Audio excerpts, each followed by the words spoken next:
ಹುಟ್ಟಾಯ್ತು. ಅಂದಿನ ದೇವನೂರು ಮಾದೇವರಿರ್ಬೋದು, ಶಿವಲಿಂಗರಿರ್ಬೋದು, ಅಂದಿನ ಹಲವಾರು ಚಿಂತಕರು ಇಂಥ ಒಂದು ಸಂಘಟನೆ ಹುಟ್ಟಾಕಿ ದಲಿತ ಪ್ಯಾಂಥರ್ಸ್ ಏನಿತ್ತು ಮಹಾರಾಷ್ಟ್ರದಲ್ಲಿ, ಅದರ ಪ್ರೇರಣೆಯನ್ನು ಪಡೆದು ಒಂದು ದೊಡ್ಡ ದಲಿತ ಚಳುವಳಿಯನ್ನು ಹುಟ್ಟಾಕಿದ್ರು. ಕರ್ನಾಟಕದಲ್ಲಿ ಒಂದು ಸಾಮಾಜಿಕ ಚಳುವಳಿಯನ್ನು ದೊಡ್ಡ ಮಟ್ಟದಲ್ಲಿ ತಂದರು ಈ ರಾಜ್ಯದಲ್ಲಿ. ಆದರೆ ಮುಂದುವರೆದ ಭಾಗವಾಗಿ ಅದನ್ನು ವಿಸ್ತರಣೆ ಮಾಡದಲೇ ಒಂದು ರಾಜಕೀಯವಾಗಿ ದಲಿತ ಚಳುವಳಿ, ದಲಿತ ಸಂಘರ್ಷ ಸಮಿತಿ ಒಂದು ರಾಜಕೀಯ ಚಳುವಳಿ ಒಂದು ನಿರ್ಧಾರ ತಗೊಳ್ಳೋದ್ರಲ್ಲಿ ವಿಫಲ ಆಯಿತು ಅಂತ ಕೂಡ ಈ ಸಂದರ್ಭದಲ್ಲಿ ಭಾವಿಸ್ತಾರೆ. ಅದೇ ರೀತಿ ಈಗ ಎಲ್ಲ ಒಂದು ಈಗಿನ ಮಟ್ಟದ ವಿಚಾರವಾದಿಗಳು ಎಲ್ಲ ಸೇರಿ ಒಂದು ದಲಿತ ಚಿಂತಕರ ಚಾವಡಿ ಅಂತಕ್ಕಂಥ ಒಂದು ಸಂಸ್ಥೆಯನ್ನು ಸ್ಥಾಪನೆ ಮಾಡಿ ಮುಂದಿನ ದಿನಗಳಲ್ಲಿ ದಲಿತರ ಆಳುವ ವರ್ಗ ಆಗಲಿಕ್ಕೆ ಇರ್ತಕ್ಕಂಥ ಸಮಸ್ಯೆಗಳೇನು, ಅದಕ್ಕೆ ಪರಿಹಾರಗಳೇನು ಅಂತಕ್ಕಂಥ ಒಂದು ಚಿಂತನೆಯನ್ನು ಹುಟ್ಟುಹಾಕಿ ಇದೇ ಕಾರ್ಯಕ್ರಮವನ್ನು ಇದೇ 14ನೇ ತಾರೀಕು ಏನೋ ಆ ಕಾರ್ಯಕ್ರಮ ಆಯೋಜನೆ ಮಾಡಿದ್ದೀವಿ. ಆ ಆಯೋಜನೆ ಮಾಡ್ತಕ್ಕಂಥ ಕಾರ್ಯಕ್ರಮಕ್ಕೆ ಎಲ್ಲ ಸಮುದಾಯದ ಮುಖಂಡರು ಹೆಚ್ಚಿನ ಸಂಖ್ಯೆಯಲ್ಲಿ ಭಾಗವಹಿಸಬೇಕು ಅಂತ ತಾವೆಲ್ಲ ನಿಮ್ಮ ಪರವಾಗಿ ನಾವು ಮನವಿ ಮಾಡ್ತಿದ್ದೇವೆ. ಇವತ್ತು ದಲಿತರು ಕರ್ನಾಟಕದಲ್ಲಿ ವೋಟ್ ಹಾಕೊಂಡೇ ಬರ್ತಿದ್ದೀವಿ. ಆದರೆ ಹೆಚ್ಚಿನ ಮತದಾರ ಇರ್ತಕ್ಕಂಥ ಈ ಸಮುದಾಯ ಇದುವರೆಗೂ ಕೂಡ ಆಳುವ ವರ್ಗವಾಗಬೇಕು. ಅದರ ಜೊತೆಗೆ ಈ ರಾಜ್ಯದಲ್ಲಿ ಒಬ್ಬ ದಲಿತ ಮುಖ್ಯಮಂತ್ರಿ ಆಗ್ತಕ್ಕಂಥ ಕನಸು ಇದುವರೆಗೂ ಕೂಡ ನನಸಾಗಿಲ್ಲ. ಅದಕ್ಕೆ ಕಾರಣ ಇಲ್ಲಿರ್ತಕ್ಕಂಥ ಆಳುವ ಪಕ್ಷಗಳು ತಮ್ಮ ಜಾತಿಯ ಮನಸ್ಥಿತಿಯನ್ನು ಇನ್ನೂ ಹೋಗಲಾಡಿಸಿಲ್ಲ ಅಂತಕ್ಕಂಥದ್ದು. ಹಾಗಾಗಿ ನಾವೆಲ್ಲರೂ ಕೂಡ ಒಂದು ಕನಸಿದೆ, ನಮ್ಮವರೊಬ್ಬರು ಯಾರೇ ಆಗಬೇಕು ಮುಖ್ಯಮಂತ್ರಿ ಆಗಬೇಕು ಅಂತಕ್ಕಂಥದ್ದು. ಇದೀಗ ಸಿದ್ದರಾಮಯ್ಯನವರು ಅವರ ಸ್ಥಾನವನ್ನು ಬಿಟ್ಕೊಟ್ರೆ ದಲಿತರೊಬ್ಬರನ್ನ ಮುಖ್ಯಮಂತ್ರಿ ಮಾಡಬೇಕು, ಎಲ್ಲರೂ ಕೂಡ ಅಂತ ಹಲವಾರು ಜನ ಮುಖ್ಯಮಂತ್ರಿ ಆಗಲಿಕ್ಕೆ ಅರ್ಹರಿದ್ದಾರೆ. ಹಾಗಾಗಿ ಈ ಸಂದರ್ಭದಲ್ಲಿ ಮತ್ತಿನ್ನೆಲ್ಲೂ ಕೂಡ ಸಾಧ್ಯ ಆಗ್ಲಿಕ್ಕೆ ಈಗ ಕೊಡಲಿಲ್ಲ ಅಂತಂದರೆ ಮುಂದೆ ಎಲ್ಲೂ ಕೂಡ ಮುಖ್ಯಮಂತ್ರಿ ದಲಿತರ ಆಗ್ತಾರೆ ಅಂತಕ್ಕಂಥ ಕನಸು ಕೂಡ ಕಾಣಲಿಕ್ಕಾಗಲ್ಲ. ಅದರಲ್ಲೂ ಕೂಡ ಕಾಂಗ್ರೆಸ್ನವರೇ ಮುಖ್ಯಮಂತ್ರಿ ಮಾಡ್ಬೇಕು. ಯಾಕಂತಂದರೆ ಸುಮಾರು 99% ಇದುವರೆಗೂ ಕೂಡ ದಲಿತರು ಕಾಂಗ್ರೆಸ್ಸಿಗೆ ವೋಟ್ನ ಹಾಕಿ ಬಂದಿದ್ದೀವಿ. ಆದರೆ ಇದುವರೆಗೂ ಕೂಡ ಒಬ್ಬರು ಮುಖ್ಯಮಂತ್ರಿ ಆಗಬೇಕಂತ ಕಾಂಗ್ರೆಸ್ ಇದುವರೆಗೂ ಕೂಡ ಆಲೋಚನೆಯನ್ನು ಮಾಡಿಲ್ಲ.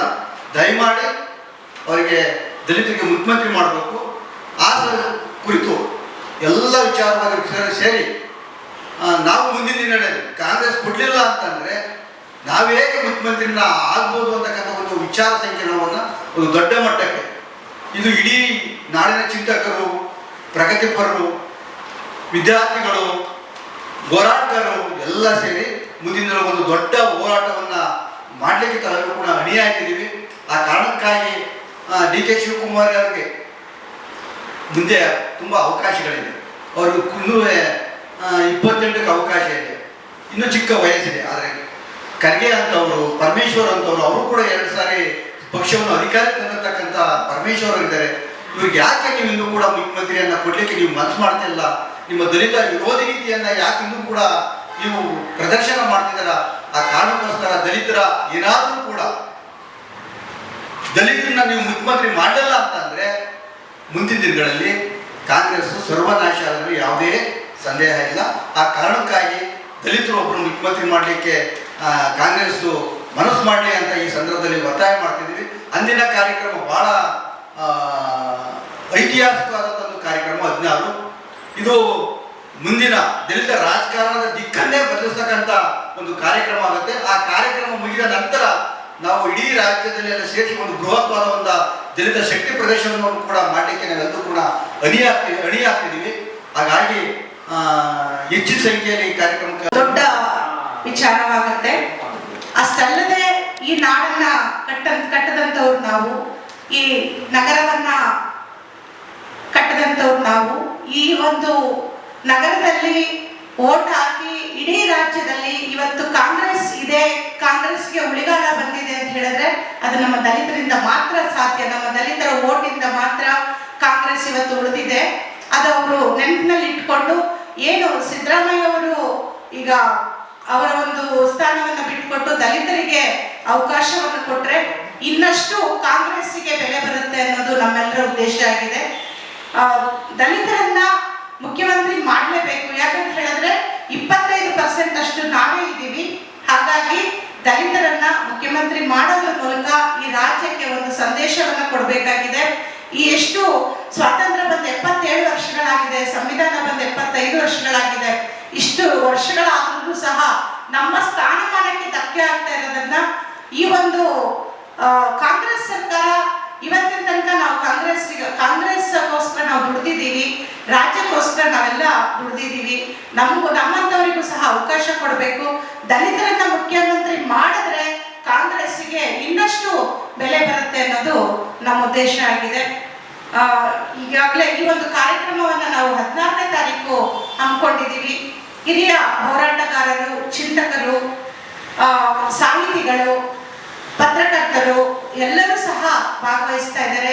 ಈ ಒಂದು ಕಾರ್ಯಕ್ರಮ ಐತಿಹಾಸಿಕ ಕಾರ್ಯಕ್ರಮವಾಗಿ ಆಗತ್ತೆ. ಇದು ಸರ್ಕಾರದ ಗಮನಕ್ಕೆ ಹೋಗಬೇಕು. ಇಲ್ಲಿ ತಾವೇನಿದ್ದೀರಾ, ಪತ್ರಕರ್ತರು, ಮಾಧ್ಯಮ ಮಿತ್ರರು ಏನಿದ್ದೀರಾ, ಈ ವಿಷಯವನ್ನ ಇನ್ನಷ್ಟು ರಾಜ್ಯಕ್ಕೆ ಮುಟ್ಟಿಸುವಂತ ಕೆಲಸ ಮಾಡಬೇಕು. ಮತ್ತೆ 14ನೇ ತಾರೀಕು ತಮ್ಮ ಮಾಧ್ಯಮ ಮಿತ್ರರು, ಪತ್ರಕರ್ತರು ಸಹ ಬಂದು ಈ ಒಂದು ಕಾರ್ಯಕ್ರಮವನ್ನ ಯಶಸ್ವಿಗೊಳಿಸೋದಕ್ಕೆ ತಾವೇ ಕಾರಣಕರ್ತರಾಗಿರ್ತೀರಾ. ಹಾಗಾಗಿ ತಮ್ಮೆಲ್ಲರಿಗೂ ಸಹ 14ನೇ ತಾರೀಕು ಕಾರ್ಯಕ್ರಮಕ್ಕೆ ನಾವು ಆಹ್ವಾನಿಸ್ತೀವಿ. ಬಾಬಾ ಸಾಹೇಬ್ ಅಂಬೇಡ್ಕರ್ ಕಂಡಂತ ಕನಸೇನಿದೆ, ನಮ್ಮ ದಲಿತ ಜನರು ಸಹ ಇವತ್ತು ಬಹಳಷ್ಟು ಜನ ವಿದ್ಯಾವಂತರಾಗಿದ್ದಾರೆ, ಅನುಭವಸ್ಥರು. ಏನ್ ಕಾಂಗ್ರೆಸ್ಸಿನಲ್ಲಿ ಬಹಳಷ್ಟು ಅನುಭವಸ್ಥರಿದ್ದಾರೆ. ಅವರನ್ನೇ ಮುಖ್ಯಮಂತ್ರಿ KH ಮುನಿಯಪ್ಪ ಅವ್ರನ್ನ ಮುಖ್ಯಮಂತ್ರಿ ಮಾಡಬೇಕು. ಇಲ್ಲಾಂದ್ರೆ ಪರಮೇಶ್ವರ್ ಸಾಹೇಬ್ರನ್ನ ಮುಖ್ಯಮಂತ್ರಿ ಮಾಡಿದ್ರೆ ನಿಜವಾಗ್ಲೂ ಕಾಂಗ್ರೆಸ್ಸಿಗೆ ಒಂದು ಬೆಲೆ ಇರುತ್ತೆ ಅಂತ ವಿಚಾರಗಳೆಲ್ಲ ಹೇಳಿದ್ದಾರೆ.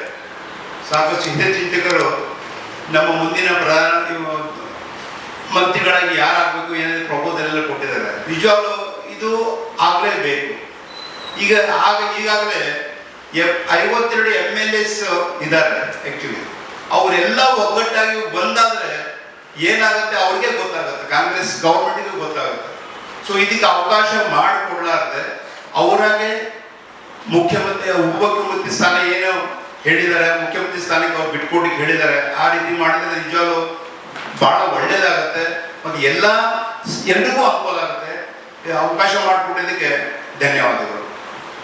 ತಾವೆಲ್ಲರೂ ಸಹ ಕೇಳಿದ್ದೀರಿ, ಶತಶತಮಾನಗಳಿಂದ ಒಂದು ದಲಿತ ಸಮುದಾಯವನ್ನು ವೋಟ್ ಬ್ಯಾಂಕಿಂಗ್ಗೋಸ್ಕರ ಬಳಸಿಕೊಂಡಿರುವಂತಹ ಎಲ್ಲ ಪಕ್ಷಗಳು, ಕಾಂಗ್ರೆಸ್ ಆಗ್ಬೋದು, ಇತ್ತ ಕಡೆ JDS ಆಗ್ಬೋದು, ಈ ಕಡೆ BJP ಆಗ್ಬೋದು, ಎಲ್ಲೋ ಒಂದು ಕಡೆ ಎಲ್ಲ ನಮ್ಮ ಹಿಂದುಳಿದ ವರ್ಗ ಸಾಕಷ್ಟು ಬಾರಿ ಕಾಂಗ್ರೆಸ್ ಸರ್ಕಾರವನ್ನು ಅಧಿಕಾರಕ್ಕೆ ತರುವುದಕ್ಕೆ ಮಹತ್ವದ ಪಾತ್ರ ವಹಿಸಿದೆ. ಆದ್ರಿಂದ ಈ ಬಾರಿ ದಲಿತ ಮುಖ್ಯಮಂತ್ರಿ ಸ್ಥಾನವನ್ನು ಮಾನ್ಯ ಸಿದ್ದರಾಮಯ್ಯ ಸಾಹೇಬ್ರವರೇನು ಮುಖ್ಯಮಂತ್ರಿ ಬದಲಾವಣೆ ಆಗುವುದಾದರೆ ದಲಿತ ಮುಖ್ಯಮಂತ್ರಿ ಸ್ಥಾನವನ್ನು